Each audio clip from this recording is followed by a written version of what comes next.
São 6 horas e 46 minutos. Viva a Voz está de volta e está com a gente na linha para comentar os acontecimentos do dia. O Thiago Bronzato, ele é diretor da sucursal de Brasília do jornal o Globo. Boa noite, Thiago. Boa noite, Vera. Boa noite, Débora. Boa noite, Carol. Boa noite aos ouvintes. Boa noite, e aí, Vera, consegui aproveitar seu aniversário ontem? Menino, foi anteontem e ainda não acabou, mas está indo. Acho que até o fim da semana acaba. Vera é inimiga do fim. Você tá igual Brasília, né? Uma festa permanente, Vera. Não acaba nunca. A gente descobre quem matou Odete Roitman, mas não acaba meu aniversário. Falando nisso, quem matou Odete Roitman, aqui em Brasília tem duas dúvidas, né? São dois bolões, né? Quem matou Odete Roitman e quem que o Lula vai escolher para a próxima vaga do Supremo. Você fala de outra coisa. Essa você vai contar para a gente daqui a pouco. Mas eu queria começar te ouvindo sobre essa conversa entre o Mauro Vieira e o Marco Rubio, porque havia uma grande expectativa para ela, havia também até uma torcida por parte da direita bolsonarista para que as coisas não dessem em nada, mas as primeiras declarações ali do chanceler foram de que se tratou de uma conversa amistosa, depois ele até falou em clima descontraído, mas ainda sem um cronograma muito definido. Bronzato, o que vocês apuraram por aí? O clima ainda é de otimismo? Como é que foi esse primeiro teste? Chamou muita atenção ali na fala do chanceler Mauro Vieira alguns pontos que ele destacou, né? E ele fez questão de deixar claro alguns pontos, né? Primeiro, ele enfatizou muito a necessidade de normalizar as relações bilaterais, né? Porque realmente vem vindo numa carga muito instável, né? Gerando uma instabilidade, uma incerteza em relação a diversos setores da economia, né? Que foram alvos aí do tarifaço, né? Ele deixou muito claro que o propósito do governo brasileiro é a reversão das medidas impostas pelo presidente americano Donald Trump. E ele também falou, sem detalhar muito, sem dar um cronograma muito certo, que o processo de negociação começará nos próximos dias, né? Ele falou que foi estipulada uma agenda de reuniões para monitorar o avanço dessas negociações e até estabelecer o prazo, mas ele próprio não falou sobre prazo, né? E quando ele foi questionado ali pelos jornalistas, naquele tumulto todo, no final da fala dele, sobre quando seria o encontro do Lula e Trump, ele também tangenciou, falou que não estava nada certo, que eles iam escolher o melhor local, né? Mas ele qualificou e disse que foi um encontro muito produtivo e para troca de ideias muito clara e objetiva, né? O que a gente apurou ali com alguns integrantes da comitiva foi que o bom sinal foi que eles falaram apenas sobre comércio e que o nome do ex-presidente Jair Bolsonaro não foi mencionado na reunião. Isso é importante dizer porque quando o Trump estabeleceu o tarifaço, o ex-presidente Bolsonaro foi utilizado ali como uma das justificativas, né?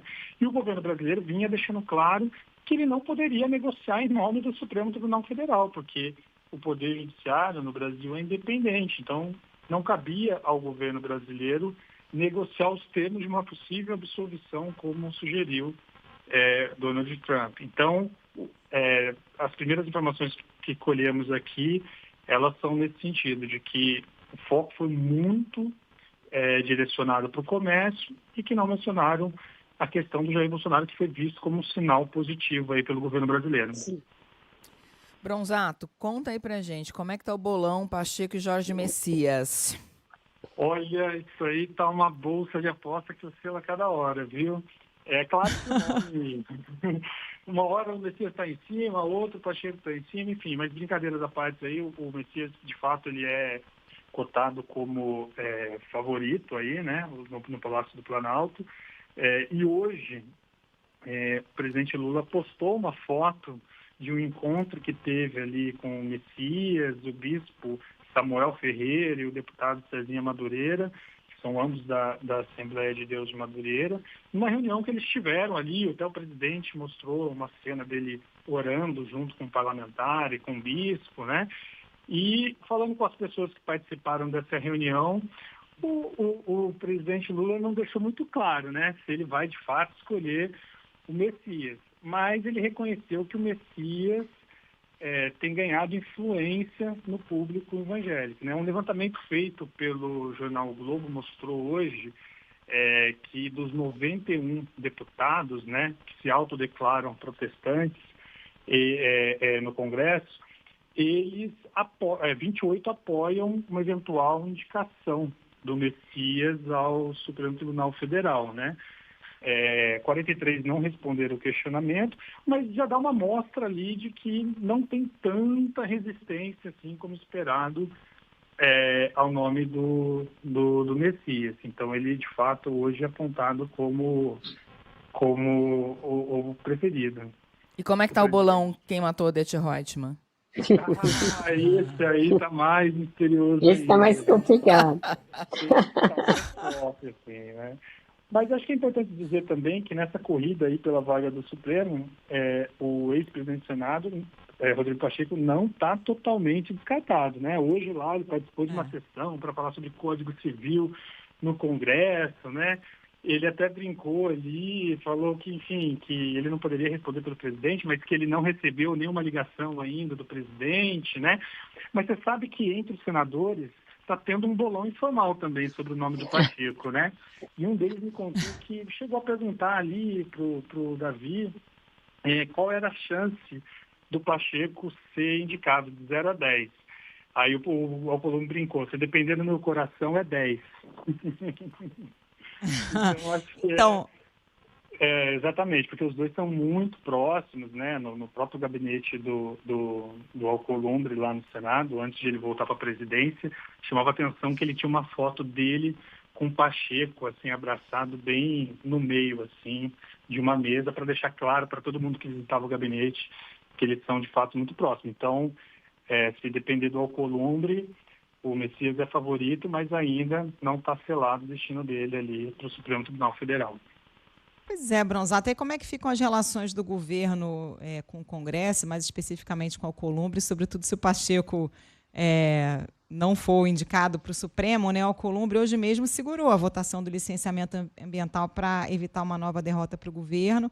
E na Câmara, o presidente Hugo Mota falou para Miriam Leitão em atualizar as relações com o governo. O que isso significa? Pois é, o presidente Lula sabe que o momento não é muito favorável para ele no Congresso, né? Então ele também está fazendo esse cálculo político para indicar ali o nome do Messias, né? Se de fato for o escolhido do presidente, que é o aliado mais próximo. E entra nessa conta também esse momento de discussão da relação do presidente com o Congresso, né? Numa viagem que o presidente da Câmara, Hugo Mota, fez com Lula, ele teve ali um momento que ele falou sobre o clima da Câmara, falou que os parlamentares estão muito irritados, né, com o governo, especialmente porque as emendas estão represadas, né? Os prefeitos estão ligando para os parlamentares, cobrando ali a destinação das emendas, e o Planalto não está conseguindo dar fluxo, acelerar o fluxo e se comprometer com o calendário de liberação desses recursos para os redutos eleitorais dos parlamentares, né? Isso está gerando um clima de estabilidade e, segundo os interlocutores do presidente da Câmara, o Lula prometeu que vai dar um jeito de resolver essa questão. É claro que isso passa por uma série de negociações e tal. E no Senado, hoje o Lula deu uma amostra de que ele depende muito do presidente Davi Alcolumbre, né? Porque antevendo uma nova derrota ali vexatória no Congresso, no licenciamento ambiental, ele pediu para adiar a votação. Então, o Alcolumbre entrou em campo de novo e deu mais uma colher de chá para o governo e adiou ali a votação dos 63 vetos do presidente, a lei que flexibiliza o licenciamento ambiental, né? É isso, Thiago Bronzato com a gente aqui, dando uma explicada em todos os temas que, de alguma maneira, estão juntos, misturados e combinados. Thiago, já fica o convite para você voltar nas próximas semanas. Muito boa conversa. Obrigada. Obrigado, gente. Boa noite para vocês. Até, boa noite.